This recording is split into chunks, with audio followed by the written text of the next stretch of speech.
Hey guys, welcome back to a brand new Ninjago video here on the channel. My name is TannerFishies. In today's video, we are going to be continuing my series of Ninjago Dragons Rising Season 2 Part 2 episode reviews by taking a look at episode 18 of Season 2 Part 2, entitled Clues and Suspects. Now, as per usual, we will start this review by talking about the positive aspects of the episode in question, then we will dive on into some of the more negative things, until finally, at the very end of this video, I will give the episode a score out of 10, according to my own opinion. Also, this review will contain spoilers for the episode at hand. Keep that in mind as well. Spoilers are ahead. So, Clues and Suspects. What did I think of this one?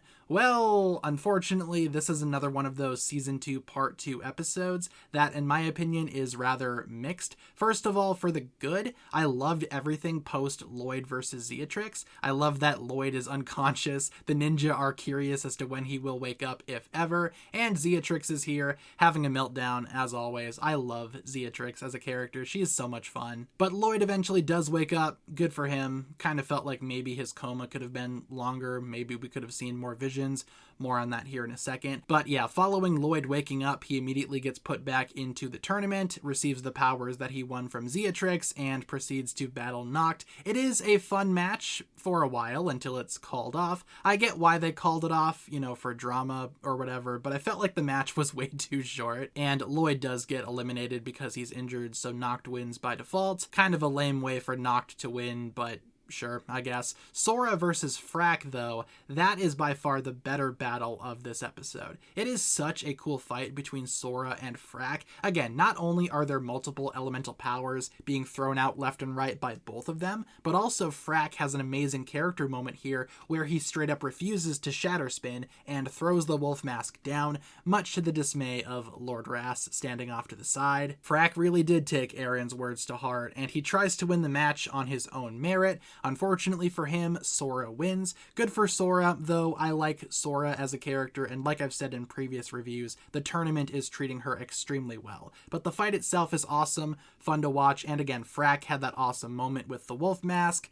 Doesn't really go over very well for him after the match, but it is what it is. In terms of other things that I liked, I loved the whole event with Cole and his Titan mech, which he needs to cross over to the other monastery, and turns out the mech was Lily's. We see a nice quick flashback of Lily, awesome to see her again, and of course, you know, following Master of the Mountain, anything that has to do with Cole and his mother is just amazing to me, so this is no exception. I also enjoyed the Source Dragon vision that Lloyd has. First of all, he sees a lot of intriguing things in this vision, including Zeatrix and Aaron acting on the side of the Wolf Clan, but also the Source Dragon itself shows up, the Source Dragon of Motion, and I love Lloyd's visions. Again, probably would have loved to have seen maybe more of this, or at least have this one be expanded out, but I get it, these visions are just kind of glimpses of the future. They are not meant to be drawn out, but still, I liked this vision.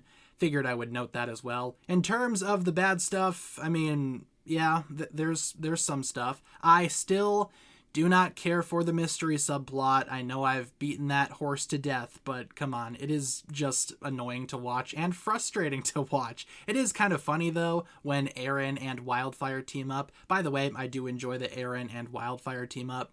Just figured I would mention that. But they find Bleck's Roby hate room, I guess I'll call it, just full of a bunch of graffitied images of Roby. He has like a voodoo doll in there. It's kind of creepy, but I respect Bleck. I mean, I hate Roby too. Maybe not that much, but, you know, props, I suppose. But yeah, like I said, with the other mystery subplots, it's very obvious that Bleck was gonna be the bad guy. I'm not sure why we are so surprised here. And also with the mystery stuff, I mean, we do have a flashback to Aaron's parents. Turns out they were like big mystery fans or whatever, big detective fans, and I kind of wish that was established prior, because right now it seems like, oh, we need to justify this storyline existing. How do we do that? I don't know, put a flashback in there or something. Try to justify it with the flashback. It just felt too forced. We don't need to justify why Aaron is intrigued by this mystery. Not to mention, we do have the entire scene where Jordana gives Sora the Imperium math equation thing, and they're trying to figure it out, but the answer is so obvious and apparent, but it takes them forever to figure it out. It's very frustrating to watch. The answer is so obvious and so apparent, yet the episode drags it out for so long. Again, time management here is not ideal. Overall, this episode was just a slow, frustrating episode. Also, Roby is very heavily involved in this episode, and anytime Roby opens his mouth, it's just a bad time. So, like I said, very mixed episode. I have some complaints, but there are some things that I enjoyed, especially the battle between Sora and Frack. That is easily one of my favorite matches of the tournament so far. With that being said, though, in terms of a score, I will give this episode a 6 out of 10 for everything that I listed in today's review. Again, very middle-of-the-road episode. Still slightly more positives than negatives, but again, it was just frustrating. Feel free to leave all of your thoughts down below in the comments. What exactly did you think about the episode in question? Episode 18, Clues and Suspects. And thank you so much for tuning in. Hopefully you guys enjoyed this one. If you guys did enjoy this review, feel free to like and subscribe, do all that fun stuff, and I will talk to you guys again very, very soon. Peace.